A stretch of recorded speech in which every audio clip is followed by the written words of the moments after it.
오늘 여러분들하고 함께 나눌 말씀은 사울에게 맡겨진 십자가입니다. 사울에게 맡겨진 십자가. 물론 여기서의 사울은 나중에 바울로 변화된 그 사울을 얘기를 합니다. 1절부터 9절까지 보면 사울이 어떻게 예수님을 만났는가를 기록하고 있습니다. 사울이 예수 믿는 사람을 잡아서 가두기 위해서 다메섹이라는 곳을 향하고 있었습니다. 그런데 우리가 아는 것처럼 이 사울은 바리새인 중에 바리새인이고 율법의 기준으로는 흠이 없는 자라고 얘기했습니다. 한마디로 얘기하면 예루살렘을 중심으로 있는 유대교 안에서는 상당히 인정받는 그런 자였습니다. 그래서 사울이 이렇게 한다고 했을 때 대제사장이 예수 믿는 사람을 잡을 수 있는 권한을 줬다고 성경은 얘기하고 있습니다. 그래서 다메섹으로 예수를 믿는 자들을 잡으러 가는 중이었습니다. 그런데 그때 하늘에서 강한 빛이 내리쬐면서 사울아, 사울아 부르시는 거예요. 그때 예수님을 만나게 되죠. 예수님이 찾아오신 것입니다. 그런데 오늘 성경에 보니까요, 사울만 찾아가신 것이 아니고 우리 주님이 아나니아를 또 찾아가신 것입니다.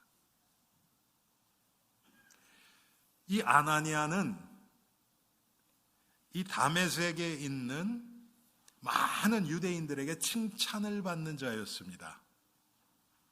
많은 존경과 칭찬을 받는 그 아나니아에게 주님이 나타나셔서 사울에게 가라고 지시를 하십니다. 여러분, 아나니아 입장에서는요, 이게 쉬운 일은 아닙니다. 예수 믿는 사람을 잡아서 죽이려는 그 자를 지금 찾아가라고 하는 거예요, 하나님이. 그런데 그러면서 하나님이, 그래서 아나니아가 오늘 본문에 나온 것처럼, 주님, 이 자가 이 예수를 믿는 많은 자들을 잡아서 가두고 죽이기까지 한 그런 많은 해를 끼친 자가 아닙니까? 이렇게 질문을 합니다. 그때 주님이 말씀을 하시죠. 아니다, 내가 이 사람을 이방인의 사도로 세우기 위해서 부른 거다. 우리가 아는 것처럼 이 사울은 이제 바울로 이름이 바뀌면서 다메섹뿐만 아니라 다메섹에서 회심하고 바로 나가서 복음을 전하는 이때부터 시작해서 남은 평생을 하나님이 보내시는 곳이라면 어디든지 가서 말씀을 전했고, 수많은 회심자가 돌아왔고, 제자들이 일어났고, 그 제자들을 중심으로 교회들이 많이 세워졌고, 결국은 이 시대의 세계의 수도라고 할 수 있는 로마에까지 가서 복음을 전했습니다. 우리가 오늘 함께 좀 생각하고 해보고 싶은 것은 아까 말씀드렸던 것처럼 하나님의 역사는 완전합니다. 사울을 회심시키시는 동시에 하나님은 아나니아라는 사람을 준비하고 계셨습니다. 다른 표현으로 한다면 다메섹에 아나니아라는 사람이 있기 때문에 하나님이 사울을 그쪽으로 보내셔서 회심하도록 하신 것입니다. 왜 그렇습니까? 회심했다고 다 끝난 게 아니니까요. 그래서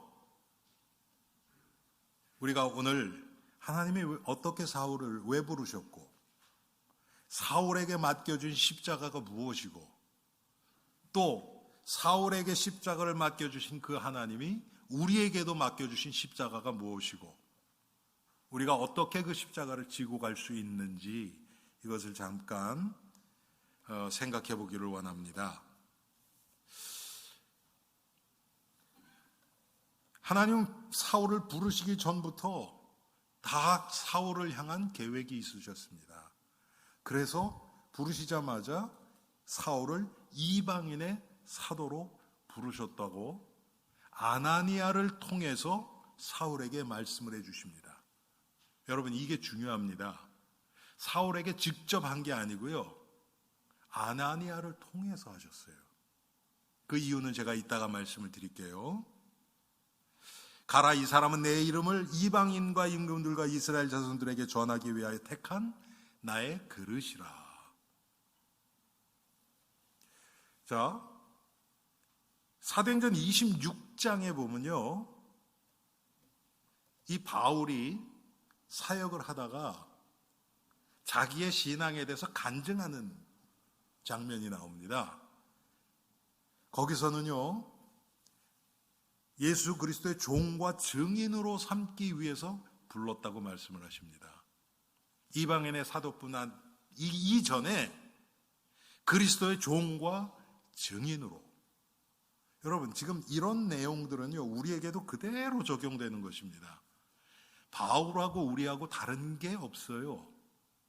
다른 것은 바울은 이방인의 사도로 부르셨고 우리는 하나님이 우리에게 맡겨주신 그 분깃이라고 할까요? 하나님이 우리에게 맡겨주신 사명이 있어요. 우리의 현장이 있는 겁니다. 그것 때문에 하나님이 우리에게 사람들을 만나게 하시고 사람과의 그 관계를 하나님이 형성하시고 우리가 지금까지 살아온 배경과 달란트와 모든 경험들을 이것을 위해서 하게 하시는 겁니다. 똑같아요. 그 원리는 똑같습니다. 그런데 하나님은 사울을 부르시자마자 아나니아를 통해서 사울이 어떤 고난을 받아야 되는지조차도 말씀을 하시는 겁니다. 이거는 조금 이례적이죠. 보통 사람들을 처음에 예수를 믿게 할 때, 여러분, 저도 복음을 제시하면서 그런데 말이에요, 이 예수를 믿게 되면 믿는 자에게는 핍박이 따른다 그랬어요. 환난을 반드시 당한대요. 이렇게 얘기하겠습니까, 여러분? 그런 얘기는 안 하지요. 그렇죠. 그런데 사울에게는 그렇게 안 하셨어요, 하나님이. 아나니아를 통해서 핍박이 있을 것까지도 다 말씀을 하셨습니다. 그런데 사울의 배경을 보면요, 우리가 그게 이해가 됩니다. 왜 그렇습니까? 사울은 예수 믿는 자들을 핍박하던 자예요. 핍박하던 자예요.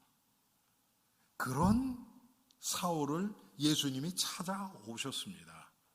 그래서 구원을 하셨어요.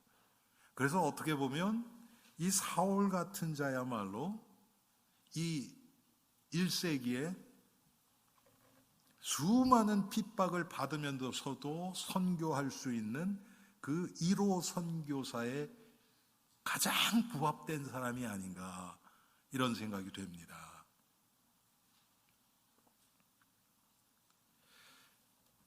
또 사울은 예수의 이름을 위하여 고난을 받게 된다는 겁니다.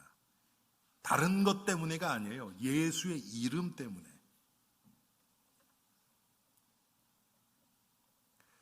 사도행전 26장에 보면 바울이 전한 복음의 내용이 아주 짧게 요약이 되어 있습니다. 사울이 전한 복음의 내용은 예수 그리스도의 고난과 죽음과 부활이었습니다. 복음의 핵심이에요.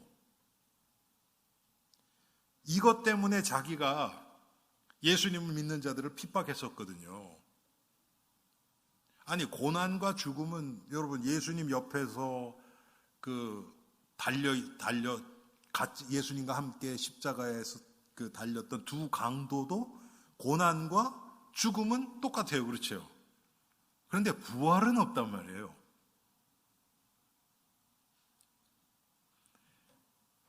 예수가 죽은 후에 부활하지 않았다고 자기는 확실히 믿는데 예수님의 제자들, 그 자들이 다니면서 예수가 부활하셨다고 말하고 다니니까 참 저자들은 이 사회를 좀먹는 정말 이단과 같은 자들이다. 그거에 의분이라고 할까요? 그것 때문에 예수 믿는 사람들을 그렇게 핍박하고 죽이고 그렇게 한 겁니다.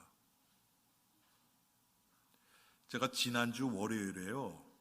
지금 월요일마다 제가 저 군 부대에 들어가는데 성경 공부를 끝나고 나오는데 그러니까 문 바로 입구지요.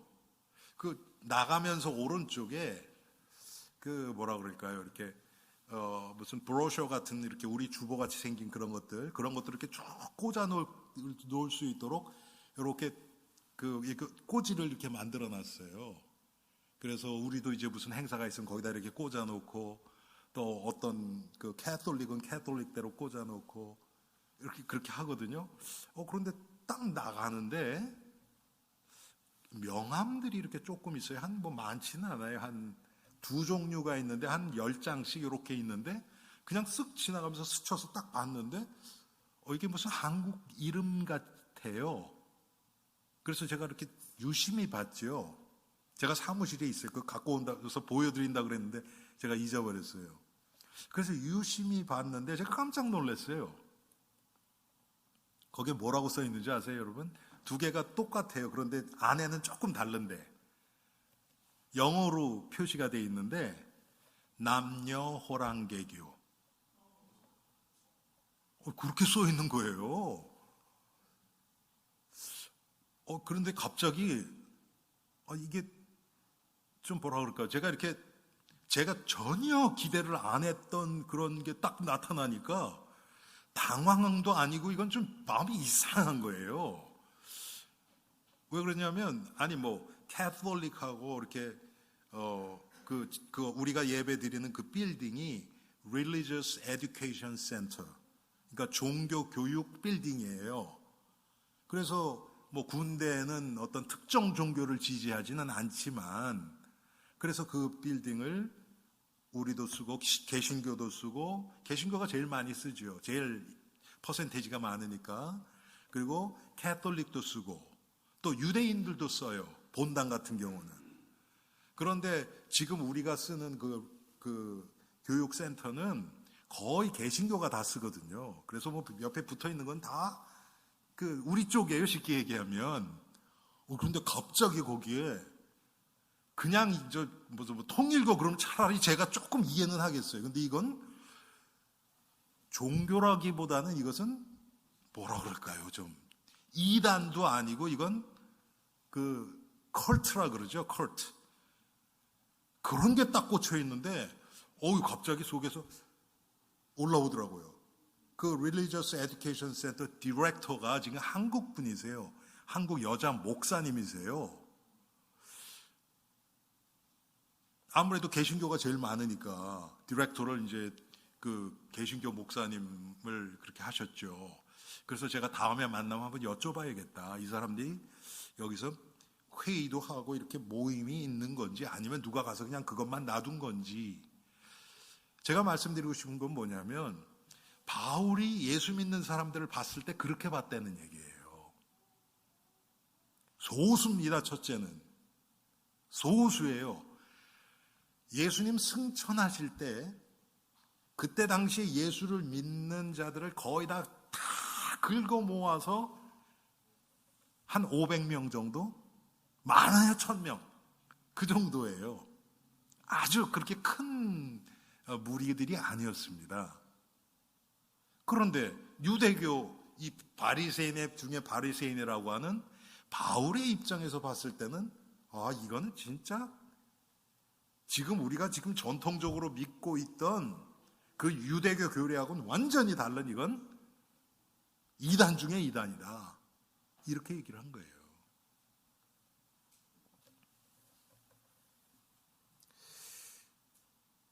그 바울이 가장 그 예수 믿는 사람들에게서 가장 걸렸던 게 뭐냐면 부활이었거든요.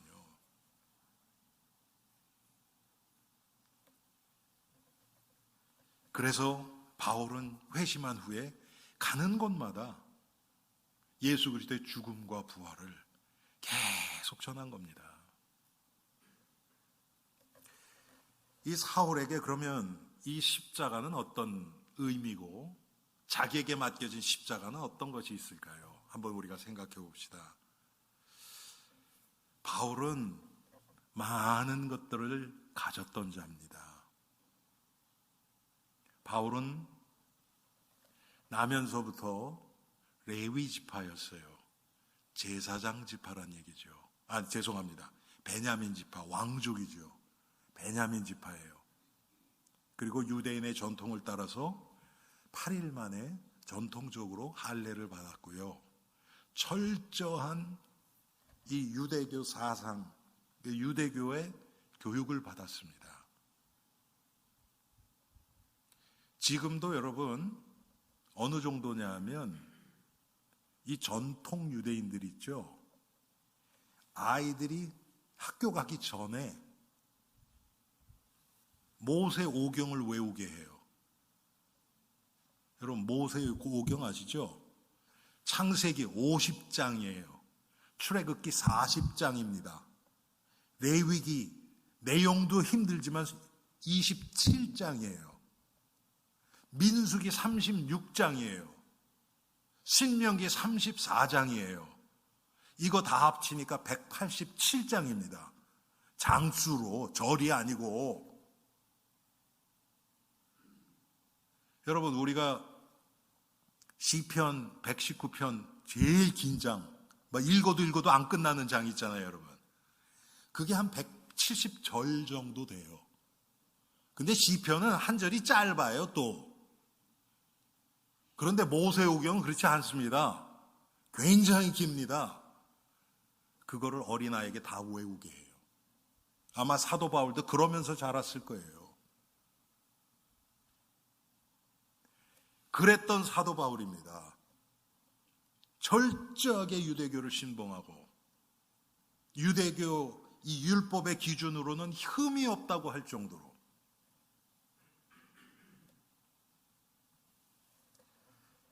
그런데 그거는 종교적인 거죠.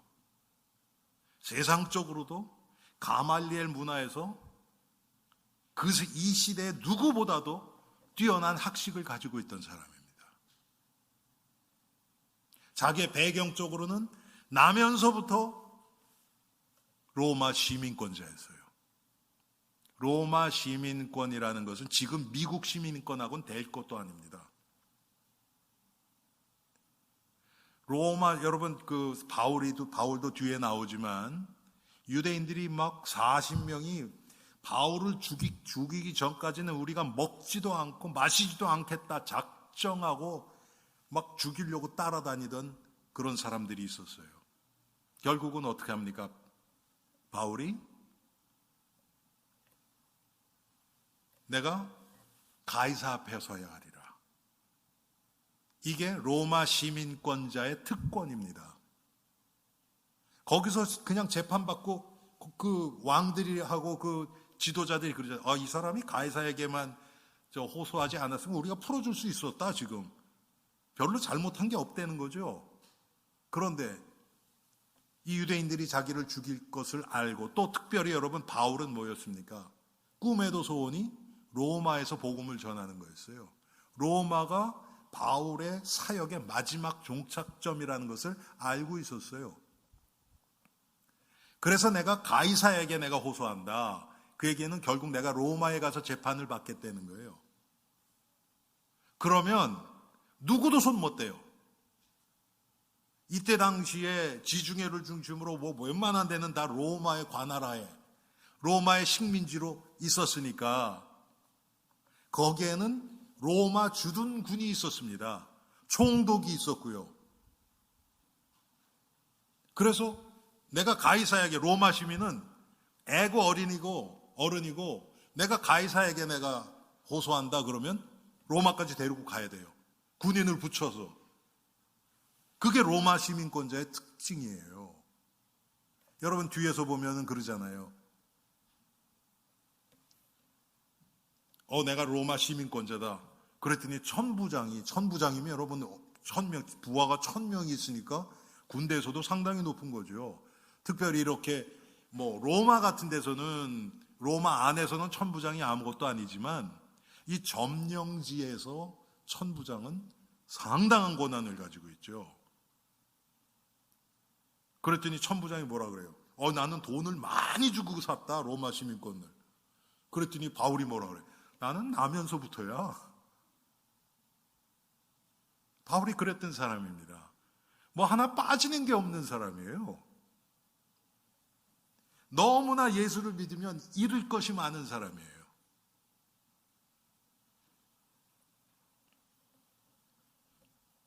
그걸 다 버려야 되는 거예요. 자기가 지금까지 믿고 추구하고 이루어 놓았던 모든 것이 예수의 부활이라는 이 한 단어 앞에 완전히 물거품이 되어버리는 것입니다.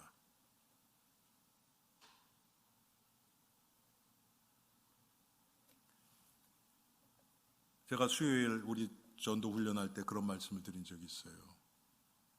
어떤 분이 한국에서 돈이 굉장히 많으신 분인데 평생을 불교를 섬겼어요. 어마어마하게 큰 절을 몇 개를 줬어요. 재산을 거의 다 갖다 바친 거죠. 죽기 전에 전도를 했어요. 가까운 분이, 가족이.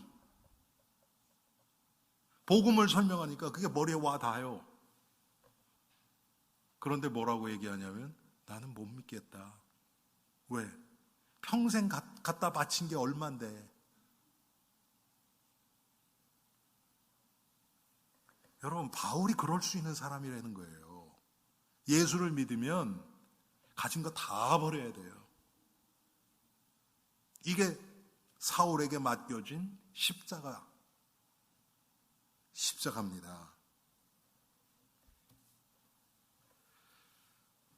또 사울 자신이 지금까지 가지고 있는 모든 것을 통해서 많은 사람들이 이 사울을 존경하고 따르고 했습니다.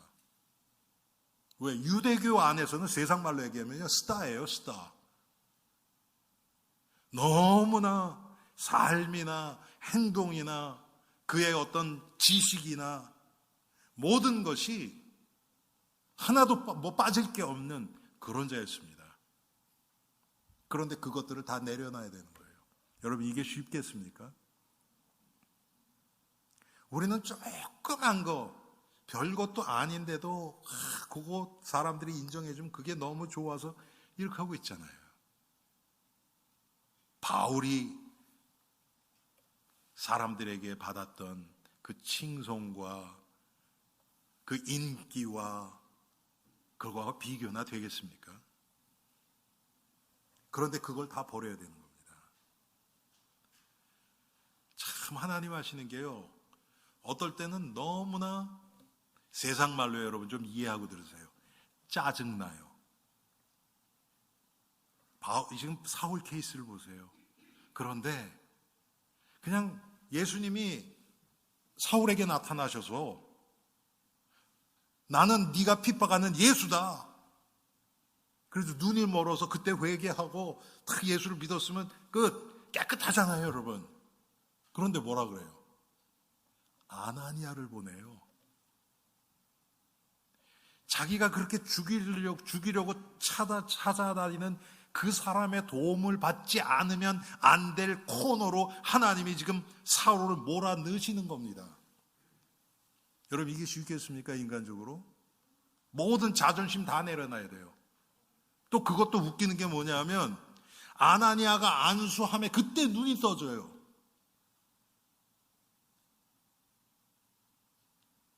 이거 쉽지 않아요, 여러분. 한마디로 뭡니까? 그리스도 앞에서는 지금 이런 것들 다 내려놔야 된다는 거예요.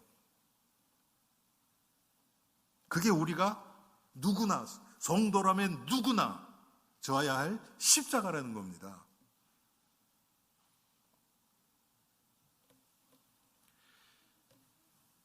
이 율법에 대한, 특별히 구약에 대한 지식은요, 사울이 아나니아보다 아마 수십 배, 수백 배 더 넓게 깊게 알았을 거예요. 그런데 아나니아에게 가르침을 받아야 돼요.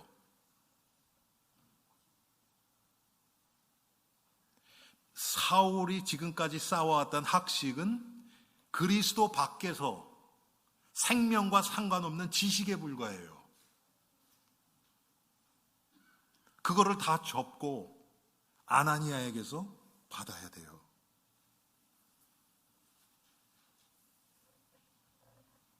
사울이 체험한 그 다메섹 도상에서 예수님을 만난 그 체험, 그것도 중요해요. 그런데 그것은 주관적인 체험입니다. 그것을 아나니아를 통해서 하나님의 말씀, 그냥 이렇게 쓰여 있는, 이때는 구약이니까 구약의 어떤 책이 아니고요, 생명을 통해서 재해석된 성경적인 해석을 아나니아로부터 배우는 겁니다. 하나님이 지금 사울을 그렇게 그쪽으로 딱 몰아넣으신 거예요. 여러분, 이게 쉽겠습니까? 쉽지 않죠. 인간적으로 보면 참, 어떻게 보면 너무 좀 굴욕적이고 창피할 수도 있는 거 아닙니까? 그런데 하나님이 이렇게 딱 집어넣으셨어요. 우리 주위에 보면, 그래서 여러분 그 사도행전에 보면 여러 군데서 무슨 말씀이 나오냐면 사도의 가르침을 받아, 이런 얘기가 나옵니다.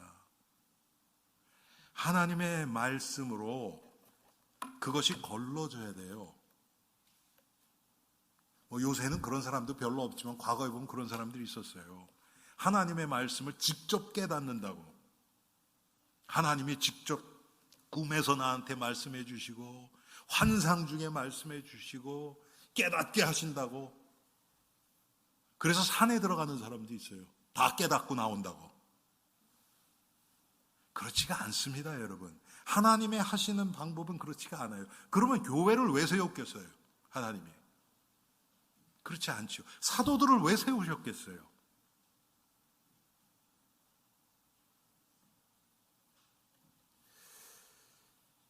여러분, 이게 교회의 신앙 공동체의 모습입니다. 그래서 교회는 이 세상에서 어떤 직책, 얼마나 존경 많이 받고 그런 사람이 들어와도 그 사람에게 맞게 하는 게 아니에요. 세상에서 아무리 유명한 학자가 들어오고 밀리어네어, 빌리어네어가 와도 교회에서는 하나님의 말씀에 지도를 받아야 돼요. 그게 교회입니다. 그러니까 목사가 최고다, 그런 얘기하는 건 절대로 아니에요, 여러분. 제가 여기서 하나님의 말씀에 위배되는 그런 것들을 계속 얘기를 한다, 의도적으로. 그러면 여러분들은 저를 여기서 끌어내리셔야 돼요. 아멘 하시는 분 한 분도 안 계시네요. 그런데 여러분, 그래야 교회가 삽니다. 폭력을 써서 하는 게 아니라, 여러분이 정말 교회를 사랑하신다면 이 교회를 위해서 기도하시면 하나님이 그렇게 만드실 거예요. 가장 중요한 게 뭡니까? 하나님이 우리에게 주신 하나님의 말씀, 생명의 말씀 중심으로 교회가 나아가야 되고 성도들이 인도받아야 되는 겁니다. 어떤 하나의 체험 가지고, 주관적인 체험 가지고 뭐를 하면 안 돼요.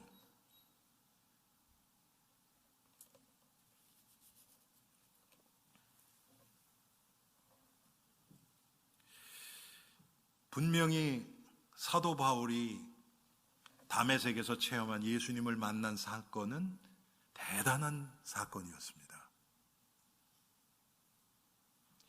초대교회 성도들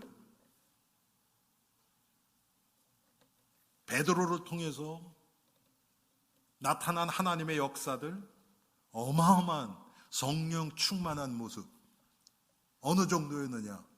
내 것, 네 것 없이 가진 자가 다 재산을 교회에 가져오면 필요에 따라서 나눠갈 수 있을 정도의 성령 충만함. 그것을 체험했던 성도들이에요, 여러분. 그런데 그게 다 끝난 게 아니라는 것입니다. 사도행전을 그래서 잘 읽어보세요. 그게 2장에 나오는데요. 3장에 베드로와 요한을 통해서 성전 미문에 앉아있던 안진방이가 일어나서 또 어마어마한 역사가 일어나죠. 그런데 5장부터는 어떻습니까? 교회 문제들이 터져요. 헬라파 과부들, 히브리파 과부들을 헬라파 과부가 구제하는데 조금 등한이 된다고 그런 문제가 일어나고, 아나니아 삽비라 사건 터지고, 그런 교회에서도, 그렇게 성령 충만했던 교회에서도 그런 문제가 일어나요. 왜 그렇습니까? 계속해서 하나님의 말씀으로 다져지고 세워지고 변화되어야 되는 그런 존재들이기 때문에.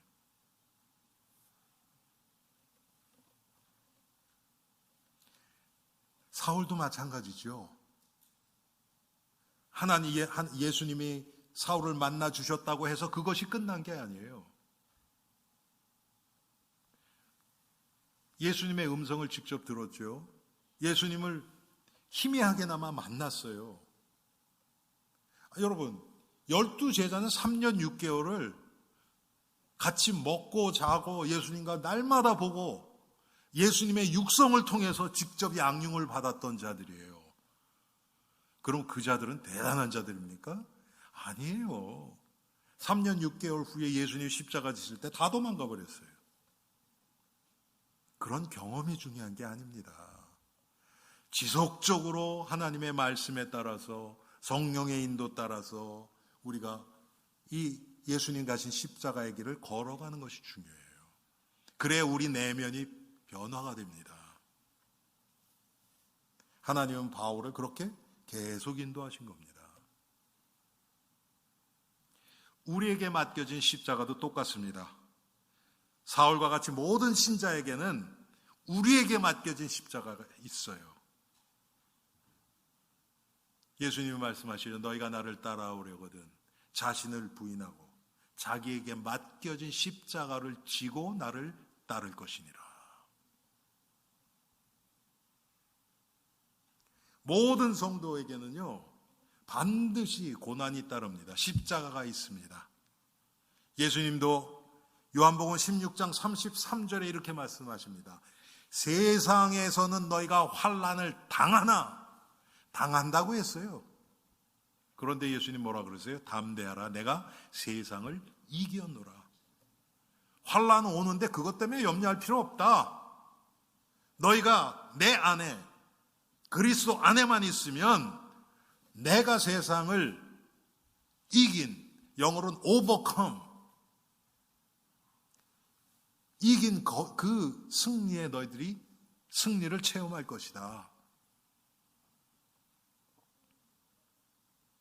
하나님은, 우리를 부르신 그 하나님은 이 환난과 십자가를 통해서 우리를 그리스도를 따라갈 수밖에 없는 존재로 날마다 변화시켜 가시는 겁니다.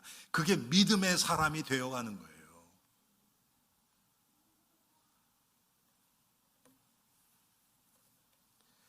베드로전서 2장 21절에 이를 위하여 너희가 부르심을 받았으니, 우리 부르심의 목적입니다. 이게 그리스도도 너희를 위하여 고난을 받으사 너에게 본을 끼쳐 그 자취를 따라오게 하려 하셨느니라. 우리를 부르신 목적이 뭐냐면 그리스도의 고난에 동참하게 해서 그리스도를 알아가게 하려고 우리를 부르셨다는 거예요. 하나님은 우리를 부르시기 전에 벌써 알고 계셨던 거예요. 그냥 불러놓고 가만히 있으면 너희들 절대 변화 안 된다. 너희들 너희 마음으로 스스로 예수님 따라가지 않는 거 하나님이 너무 잘 아셨어요. 그래서 우리를 계속 훈련하시는 겁니다. 그래서 성도들에게 고난은 우리를 그리스도에게서 떨어지지 않게 하는 이 밧줄과 같아요. 절대로 떨어지지 않게. 시편 119편 67절 71절에 보면 고난에 대한 얘기가 나옵니다. 고난 당하기 전에는 내가 그릇 행하였더니 이제는 주의 말씀을 지키나이다. 예, 우리 주위에도 보면 고생하더니 정신 차린 사람들 얼마나 많이 있습니까? 정말 철도 안 들고 자기밖에 모르고 그러던 사람이 한국에서 남자들 군대 갔다 온 다음에 철 들고, 여자들은 보면은 시집 가서 애 낳고 나니까 철 든 사람들도 얼마나 많아요.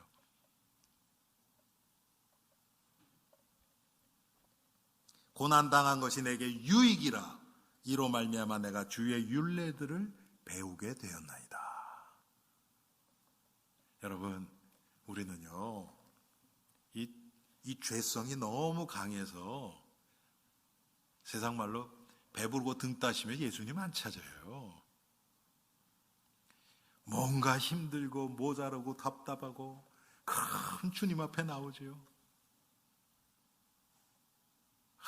참 사람이 그래요. 그렇게 다급해지면 하나님 찾게 돼요. 저도 지금 우리 조창훈 집사 가정이 앉아 있는데 벌써 몇 달 됐나요? 한동안 전화가 없더니 딱 전화가 왔어요. 목사님, 내일 시민권 인터뷰예요. 기도해 주세요. 예, 그렇습니다, 여러분. 뭔가 내가 할 수 없을 때 우리는 하나님 찾아요.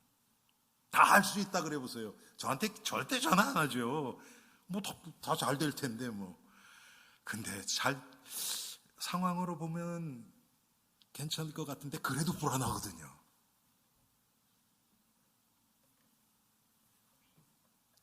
여러분, 그래서 예수를 위해서 당하는 고난은 성도들에게 특권입니다. 이건 정말 축복이고 특권입니다.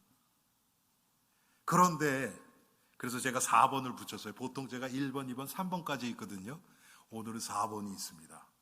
그게 뭡니까? 그리스도인들이 고난, 십자가를 피하는 이유. 왜 그럴까요, 여러분? 고난을 짐으로 여겨져서 그래요. 이게 뭔가 안 좋은 걸로 부정적인 생각이 딱 가로막혀서. 왜 그렇습니까? 육신적으로만 보니까. 어떻게 해서든지 고난은 내 인생 속에 사라져야 하는 어떤 장애물로 여기기 때문에. 여러분, 그렇습니까? 그렇지 않아요. 장애물이 잘 활용을 하면 디딤돌이 됩니다. 디딤돌이 돼요.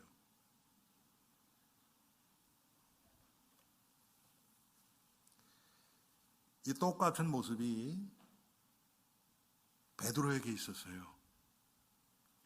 예수님이 마태복음 16장에서 베드로가 주는 그리스도시에 살아계신 하나님의 아들이다. 쫙 너무나 기가 막힌 고백을 하니까 바요나 시몬아 네가 복되도다. 이를 내게 알게 하나니는 혈육이 아니요 하늘에 계신 내 아버지께서 너를 이것을 알게 하셨다. 너는 베드로란 이 반석 위에 내가 교회를 세우리니 음부의 권세가 이기지 못하리라. 네가 땅에서 매면 하늘에서도 매고 땅에서 풀면 하늘에서도 풀리라. 칭찬이란 칭찬은 최고의 칭찬 다 들었어요. 그 다음에 예수님 뭐라 그러니까 비로소 그 고백 나온 다음에 비로소 자신이 고난받고 십자가에 죽은 후에 사흘 만에 부활하실 것을 얘기를 하세요. 한마디로 얘기하면 고난, 십자가가 딱 앞에 된 거예요.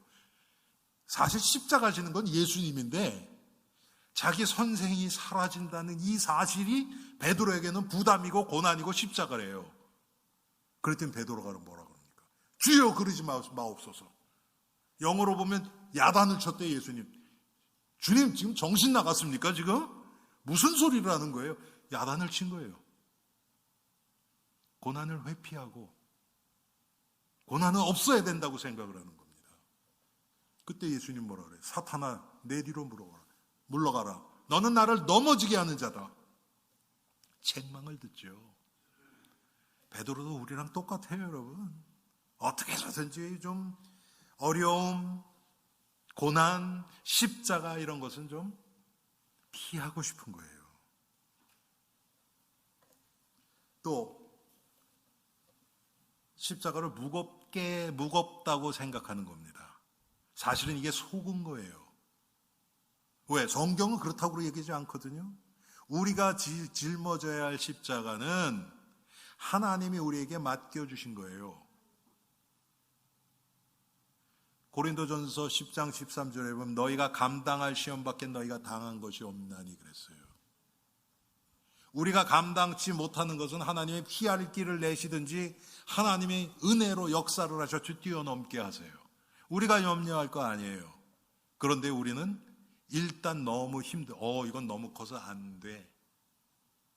마귀에게 이렇게 속아요. 예수님 마태복음 11장 28절 뭐라고 얘기하십니까? 수고하고 무거운 짐진 자들아 다 내게로 오라. 내가 너희를 쉬게 하리라.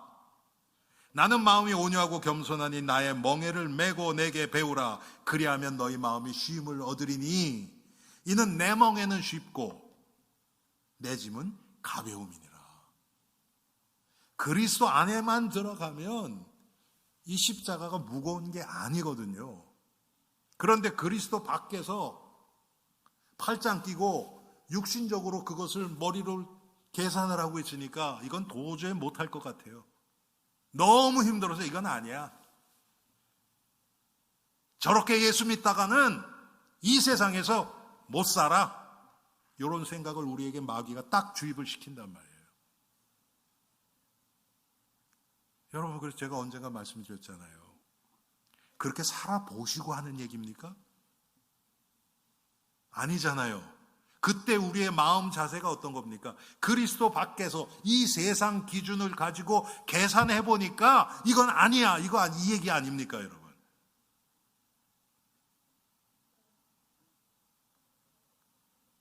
그렇게 살아봤는데 아니라면 성경이 거짓말이죠. 그럼 우리가 여기 있을 이유가 뭐가 있습니까, 여러분? 성경이 거짓말이라면.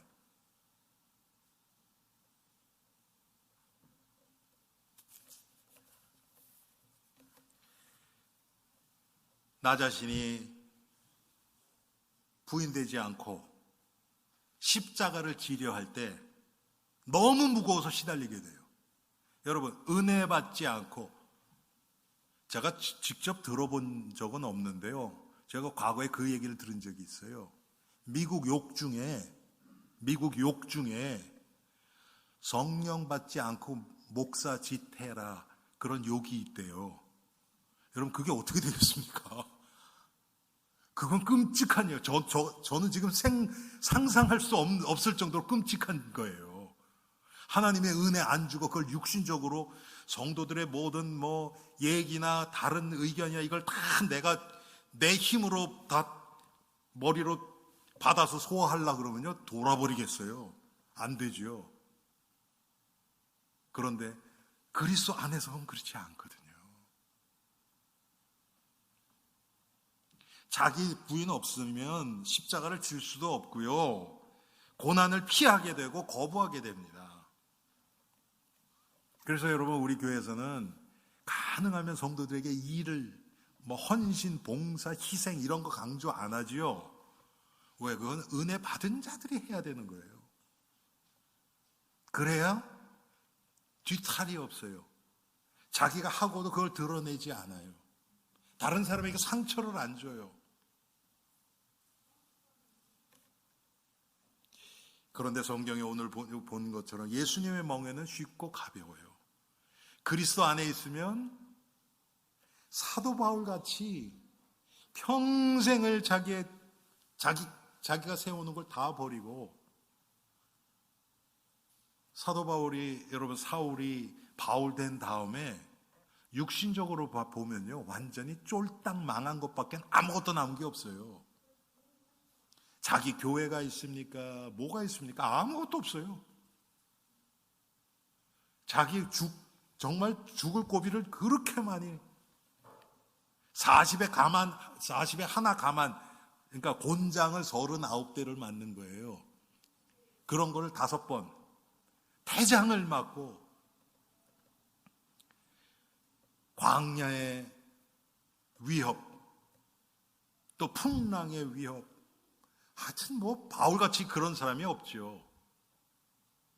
그런데 그런 바울이 뭐라고 이 고백을 합니까? 나의 나 된 것은 하나님의 은혜다. 나는 무익한 종이다. 나는 죄인 중에 괴수다. 그 얘기밖에 할 수가 없는 거예요. 여러분, 바울이 십자가가 그게 너무 힘들어서 막 그랬다면 그런 감사가 어떻게 나오겠습니까? 자기를 부인하고 십자가를 지고 다른 사람들에게는 그리스도라는 멍에는 쉽고 가볍게 됩니다. 여러분, 우리 알림 성도님들은 무엇을 해서 그 결과로 사람들의 마음을 얻고 내가 인정받으려고 하는 것이 아니고 하나님이 은혜 주시는 대로, 또 이렇게 얘기하면 은혜 받았는데도 또 게을러서 안 할 수 있거든요. 그런 건 말고요. 그것만 경계하시고 우리가 하나님 앞에서 은혜에 따라 나 자신을 맡기고 하나님 앞에 정말 바울처럼, 사울이 바울 된 것처럼 나에게 맡겨진 십자가를 잘 감당하고 감사하며 승리하는 우리가 되기를 주님의 이름으로 축원합니다. 기도하겠습니다. 하나님, 오늘 사울에게 맡겨진 십자가를 통해서 우리에게 맡겨진 십자가를 우리가 한번 생각해 보았습니다. 우리 안에 있는 이 죄악된 옛자아는 어떻게 해서든지 십자가를 무거운 것이고 괴로운 것이라고 착각하게 만들고 회피하게 만들지만, 분명히 성경은 예수님이 내 멍에는 가볍고 내 짐은 가볍다, 내 멍에는 쉽고 내 짐은 가볍다고 말씀하셨습니다. 주 하나님, 그리스도 안에서 십자가가 정말 축복인 것이 경험되게 하옵소서. 그래서 하나님의 은혜에 이끌려 최고의 수고와 헌신을 해도 피곤하지 않고 감사할 수밖에 없는 은혜를 우리에게 허락하여 주옵소서. 예수 그리스도 이름으로 기도합니다.